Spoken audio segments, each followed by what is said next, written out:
আপুরা ভাইয়ারা কেমন আছেন? আলহামদুলিল্লাহ আমি ভালো আছি। দেখেন দুইটা ডালের ভিতরে কত পুঁইশাক হয়েছে। দেখেন করলা হয়েছে, পুঁইশাক হয়েছে, মিষ্টি কুমড়া গাছও হয়েছে। আবার দেখেন গোলা মিষ্টি আলুও হয়েছে।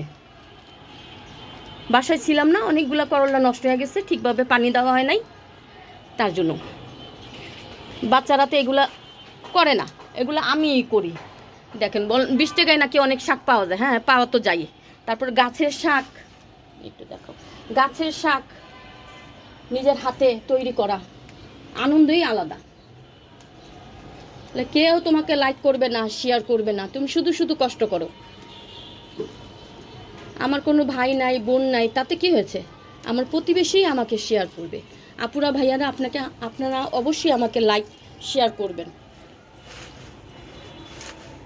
যদি আশেপাশে থাকেন তাহলে আইসা